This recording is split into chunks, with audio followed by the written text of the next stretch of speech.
বিরিয়ানিতে আলু পড়লে বেশ ভালোই লাগে খেতে, কিন্তু যদি শুধু আলু দিয়ে বিরিয়ানি বানানো হয় সেটা কি আদৌ ভালো লাগবে? নিশ্চয়ই ভালো লাগবে। চলুন আপনাদেরকে আজকের রেসিপিটাও দেখাবো। নমস্কার, আমার নাম অনিন্দ। আমি খড়গপুর শহরে একটা ক্লাউড কিচেন আর কেটারিং সার্ভিস অপারেট করি। আজকে আমাদের 35 জনের একটা নিরামিষ মেনু হয়েছিল, সেটার মধ্যে কিন্তু আলু বিরিয়ানিও ছিল। চলুন আপনাদের আজকে দেখাই কি কি হয়েছিল আজকে আমাদের কিচেনে।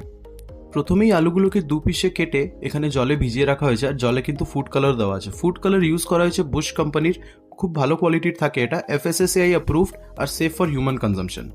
এই আলুগুলোকে এখন সেদ্ধ করে নেওয়া হবে কিছুক্ষণের জন্য, আর পাশাপাশি এখানে পনির কাটাও শুরু হয়ে গেছে। আজকে আমাদের কিচেনে চিলি পনির হবে। পনিরটাকে খুব সুন্দরভাবে মশলা দিয়ে ম্যারিনেট করে রাখা হয়েছে, ময়দা আর কর্নফ্লাওয়ারও দেওয়া আছে। পাশাপাশি এখানে স্যালাডটাও কেটে রাখা হয়েছে, শসা, পেঁয়াজ আর কাঁচা লঙ্কা। আলুগুলো সেদ্ধ হয়ে এসছে, একটা বড় জায়গাতে এক এক করে আলুগুলোকে পুরো সাজিয়ে দেওয়া হবে। আর এখানে পেঁয়াজ ভাজা চলছে বেরিস্তার জন্য। পেঁয়াজগুলোকে একটু ব্রাউন করে নেওয়া হবে খুব সুন্দরভাবে, আর এইগুলো আলুর ওপরেই এখানে সাজিয়ে দেওয়া হচ্ছে। বেশ ভালোভাবে পুরো পেঁয়াজটাকে এখানে সাজিয়ে দেওয়া হবে। বেরেস্তাটা সুন্দরভাবে সাজিয়ে দেওয়ার পরে ওপর থেকে কিন্তু বিরিয়ানি মশলা আর একটুখানি কেওড়া এসেন্সও ছড়ানো হয়েছিল। এবার সব ভাজাভাজিগুলো করা হবে। পনির এখানে ভাজা চলছে। আজকে আমাদের চিলি পনির হয়েছিল, তার সাথে চানা ডাল হয়েছিল, আর কচুরি ছিল, বিরিয়ানি ছিল। 4টে আইটেম হয়েছিল আজকে।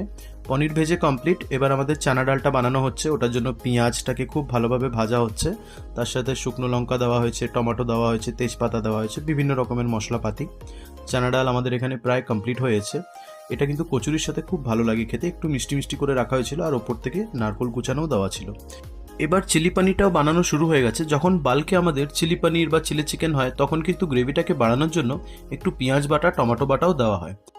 চিলি পনিরের আপনি কালারটা দেখতেই পাচ্ছেন, খুব বেশি কিন্তু লাল নয়, কেননা এতে কোনো ফুড কালার দেওয়া হয়নি। এতে খালি কাশ্মীরি লাল মির্চ আর লাল লঙ্কা গুঁড়ো দেওয়া হয়েছে। চিলি পনিরটা আমাদের রেডি হয়ে গেছে, আর পাশাপাশি কিন্তু কচুরির যে পুরটা গ্রিন মটরের, ওটাও রেডি করে রাখা আছে। ময়দা অলরেডি মাখা চলছে কচুরির জন্য। কচুরিটা লাস্টে গরম গরম ভাজা হবে। বিরিয়ানির অলরেডি চাল বসিয়ে দেওয়া হয়েছে। এটাতে বিরিয়ানির গোটা গরম মশলাগুলো দেওয়া আছে, নুন দেওয়া আছে, গোলাপ জল দেওয়া আছে, কেওড়া জল দেওয়া আছে। কেওড়া এসেন্স না, কিন্তু কেওড়া জল। চালটা প্রায় 70-80% মতন সেদ্ধ হয়ে গেলে চালটাকে খুব ভালোভাবে ছেঁকে আলু আর বেরেস্তার ওপরে পুরো চালটা দিয়ে দেওয়া হবে। এখানে কিন্তু লেয়ারিং হচ্ছে না, যেহেতু 35 জনের হয়েছিল। পুরো চালটাই একবারে দেওয়া হচ্ছে।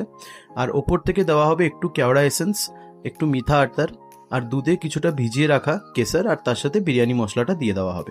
ব্যাস, সব মশলাপাতিগুলো দেওয়া হয়ে গেলে এই বড় জায়গাটাকে, যেই ডেকচিতে চালটা ফুটছিল ওটার ওপরেই বসিয়ে দেওয়া হয়েছিল। মানে একটা বাসনের ওপরে আরেকটা বাসন বসিয়ে 10 মিনিট দম দিলেই পুরো রেডি বিরিয়ানি।